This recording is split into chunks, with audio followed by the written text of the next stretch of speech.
Assalamualaikum warahmatullahi wabarakatuh. Salam sejahtera untuk kita semua. Bertemu kembali dengan Ibu Vira Dwi Diantari selaku mahasiswa PPL Universitas Lambung Mangkurat. Ibu harap anak-anak Ibu sehat semua dan tetap semangat untuk belajar seni budaya. Nah, di pertemuan kedua kali ini kita akan sama-sama membahas karya apa yang akan kita buat nantinya untuk berkarya seni rupa 2 dimensi seperti materi yang sudah Ibu berikan minggu lalu. Nah, kemarin kan kita sudah membahas mengenai pengertian seni dan pengertian seni rupa ya. Kalau pengertian seni ini pengertiannya ada banyak, ada menurut ahli dan menurut bahasa. Nah, kesimpulannya dari Ibu, yang namanya seni itu adalah hasil karya yang dihasilkan oleh manusia, kemudian ditampilkan dalam bentuk yang unik dan menarik, itu seni. Kalau seni rupa sendiri itu ada 2, seni rupa 2 dimensi yang sedang kita pelajari dan ada seni rupa 3 dimensi. Kalau 2 dimensi itu bentuknya datar dan hanya bisa dilihat dari depan, kayak misalnya foto, gambar, lukisan, itu seni rupa 2 dimensi. Nah, kalau 3 dimensi itu berbentuk ruang. Jadi bisa dilihat dari atas, bisa dilihat dari bawah, bisa dilihat dari samping. Itu seni rupa 3 dimensi. Kemudian kemarin ada unsur-unsur seni rupa. Yang pertama ada garis. Garis itu ada garis yang pendek, ada garis yang panjang, ada vertikal, horizontal, melengkung, itu yang disebut garis. Kemudian yang kedua ada tekstur. Kalau tekstur itu adalah bentuknya. Misalnya ada titik-titik atau garis-garis, itu namanya tekstur. Terus ada juga ruang. Ruang itu misalnya kalian membuat lukisan, itu ada seperti ruang, misalnya kalian membentuk kubus. Itu kan terlihat seperti ada ruang, padahal itu cuma gambar. Nah, kemudian ada warna. Warna itu ada banyak ya, merah, kuning, hijau, dan seterusnya. Itulah yang membuat keindahan dari karya seni rupa. Nah, kemudian ada gelap terang. Itu ada efek-efek gelap terang, misalnya kalian melukis, itu ada di pinggirnya kalian gelapin, atau di tengahnya kalian terangin, itu bisa. Terus ada prinsip-prinsip seni rupa juga. Ayo, masih ingat nggak? Ada kesatuan, ada keseimbangan, dan irama. Ini akan ada video tutorial membuat karya seni rupa 2 dimensi teknik kolase menggunakan beras. Silahkan perhatikan ya. Oke, yang pertama kita latihan untuk mewarnai beras terlebih dahulu. Pertama siapkan beras, kemudian cuka makanan, dan pewarna makanan. Untuk peralatannya siapkan sendok dan beberapa wadah sesuai warna yang ingin kalian bedakan. Pertama tuangkan beras, lalu tuangkan sedikit cuka makanan. Tidak usah banyak-banyak, kemudian sedikit aduk sampai rata dan tuangkan pewarna makanan. Aduk terlebih dahulu, baru kemudian jemur.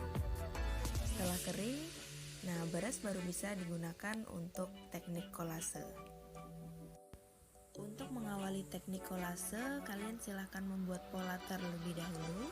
Karena media yang kalian gunakan nantinya adalah kayu atau triplek, silahkan kalian buat pola di kayu atau triplek menggunakan pensil atau spidol. Baru kemudian setelah itu kalian beri lem fox dan kalian mulai susun rapi berasnya. Ingat selalu searah supaya terlihat rapi. Setelah semuanya terisi di bagian luar, baru kalian isi di bagian dalam dengan tetap searah dan pastikan susunan beras kalian padat dan terisi penuh. Kalian juga harus jeli dengan pola-pola kecil ya.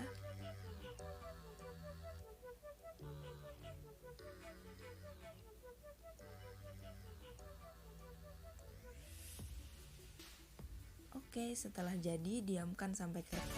Nah, sudah lihat kan bagaimana caranya, kemudian tips-tipsnya dalam membuat karya seni rupa 2 dimensi teknik kolase. Nah, sekarang Ibu akan menjelaskan kepada kalian semua langkah-langkah yang harus kalian lakukan untuk memenuhi tugas dalam membuat karya seni rupa 2 dimensi teknik kolase. Yang pertama adalah kalian harus menentukan tema. Temanya Ibu tentukan adalah kaligrafi. Jadi untuk kalian silakan pilih kaligrafi yang seperti apa yang ingin kalian buat teknik kolasenya. Yang kedua adalah bahannya. Bahannya adalah beras seperti yang sudah Ibu jelaskan tadi.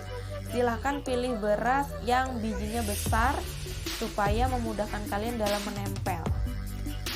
Yang ketiga itu medianya atau alasnya, kalian silakan gunakan triplek atau kasibut atau boleh juga kayu.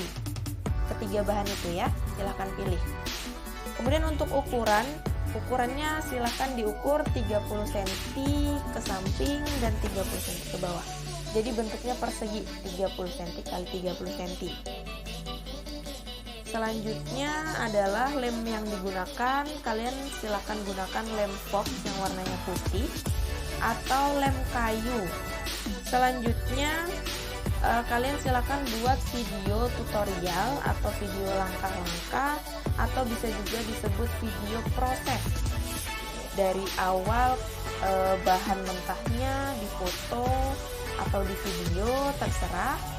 Kemudian foto prosesnya dari awal, kemudian penempelan, kemudian penjemuran dan lain sebagainya difoto, kemudian fotonya dirangkai menjadi video supaya Ibu tahu kalian benar-benar bekerja sama dalam kelompok.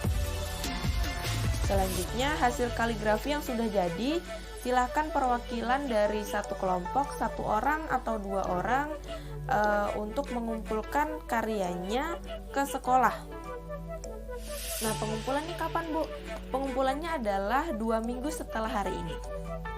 Jadi kira-kira tanggal 19 atau tanggal 20 Oktober 2020 nanti akan Ibu kabarkan kembali lebih tepatnya tanggal berapa, kemudian jamnya jam berapa akan Ibu kabarkan kembali ya.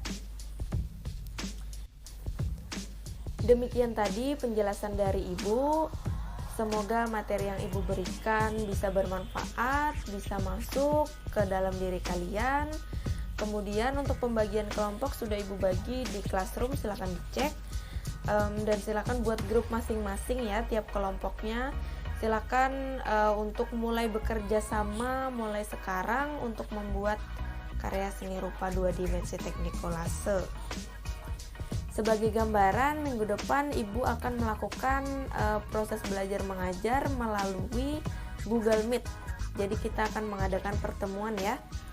Ibu ingin melihat progres dari kalian dalam membuat karya seni rupa 2 dimensi teknik kolase. Nanti segala kendala, kemudian pertanyaan dan progresnya bisa kita bicarakan, bisa kita diskusikan melalui Google Meet. Jadi sekian dari Ibu, mohon maaf apabila ada kesalahan. Wassalamualaikum warahmatullahi wabarakatuh. Salam sejahtera untuk kita semua.